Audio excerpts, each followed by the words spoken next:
Hi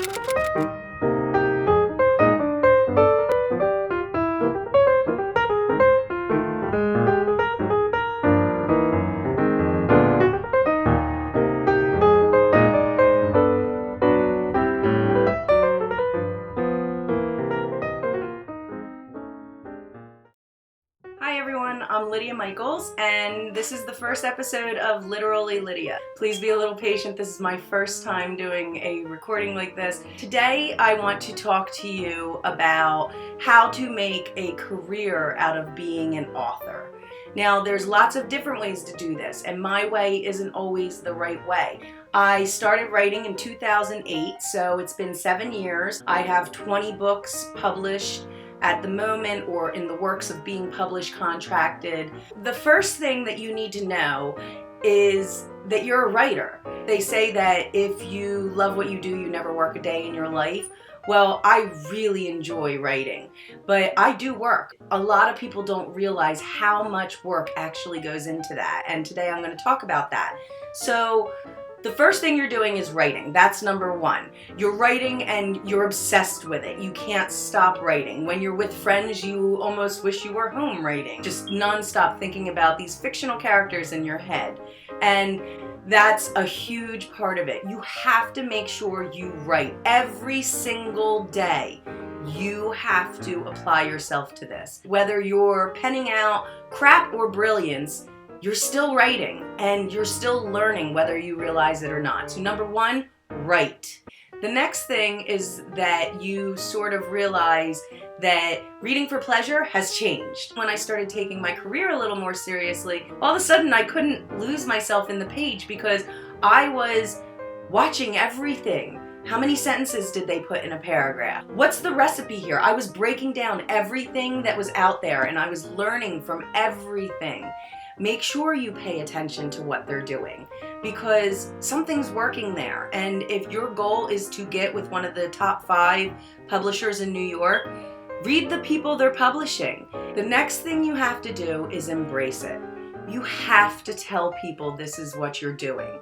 When I ended up writing a book, I did it at night. My husband was working and it became this thing that I couldn't walk away from. One day we were sitting at dinner and I said, how about I wrote a book? And he kind of stopped and he looked at me and he went, okay.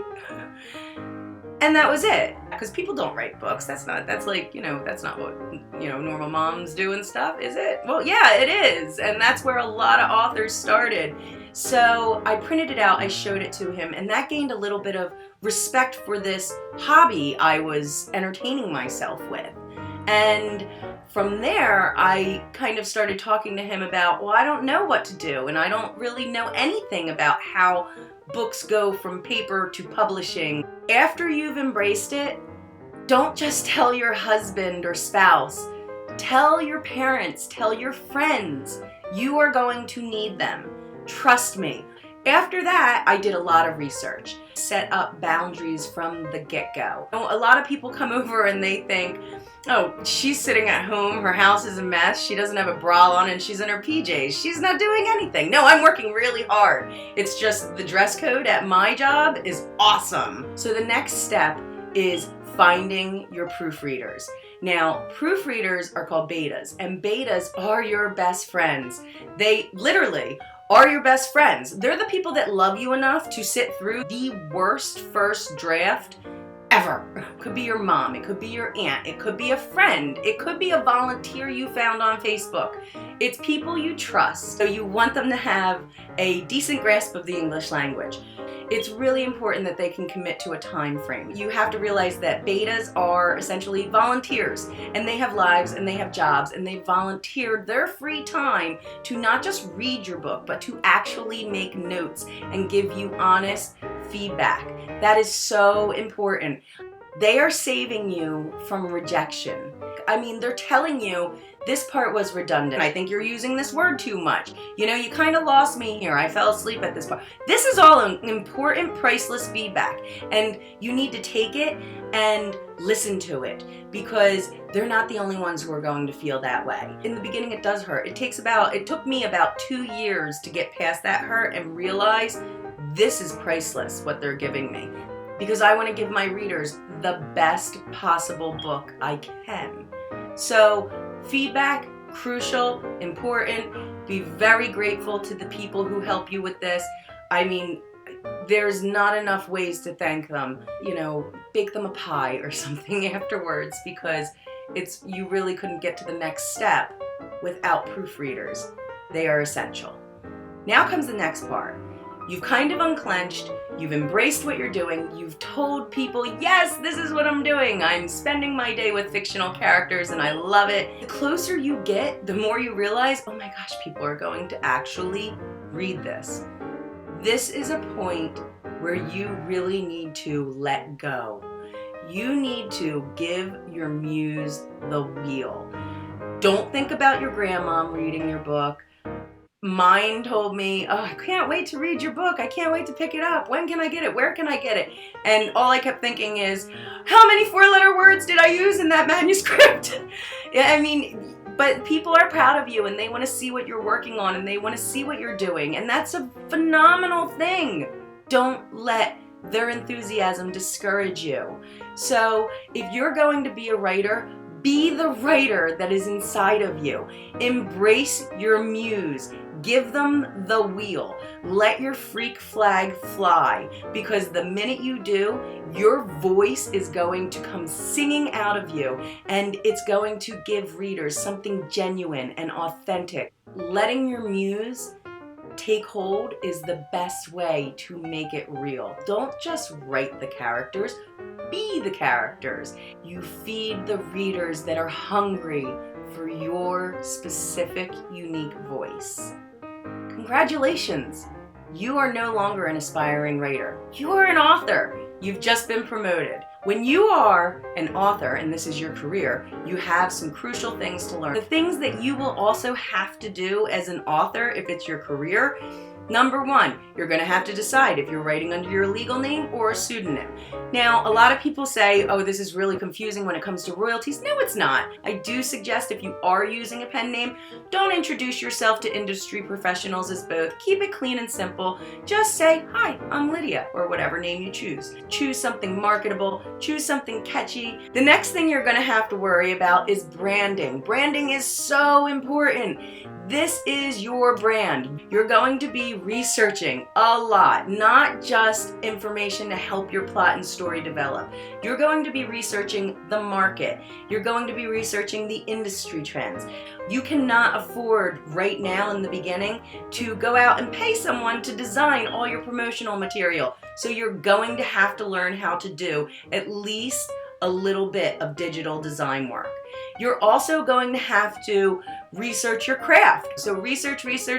That's also another responsibility of every author who's doing this as a career. You're going to need a storefront. What's your storefront? Well, right now with the digital world, it's your website. Develop a beautiful website, something that's not cluttered. There's all kinds of pros and cons and all kinds of research that's been done to tell you what is appropriate for an author's website. You need to know the difference between domains and hosting and know how to pick your URL. Another thing that you're going to have to deal with are new terms. Yes, there is so much that you are going to hear that you're going to be like, what?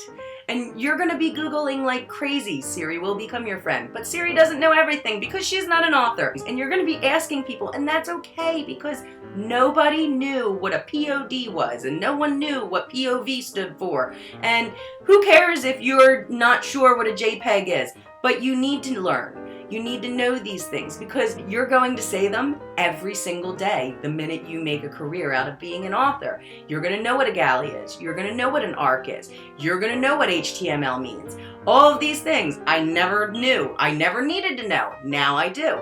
These are all important terms in writing. You're going to have to know a little bit about the industry. You're going to need to know bloggers. Make friends with them. They're wonderful. They do something incredible for authors. They get followings and have maybe 10,000 people checking in every day to see what they're posting. And oh my gosh, what if they endorse your book? That is huge. It's important to meet agents, even if you choose not to have one. Familiarize yourself with small presses and large publishing houses. If you meet an editor, buy them a drink. They're incredibly important. Nurture those professional relationships. Keep it professional because you're a professional. You know, any kind of word of mouth is so important in this business. So when someone endorses something you're doing, or your name or your brand or your anything, say thank you, because you really should be grateful for that, because it's hard to come by. We live in a social media world.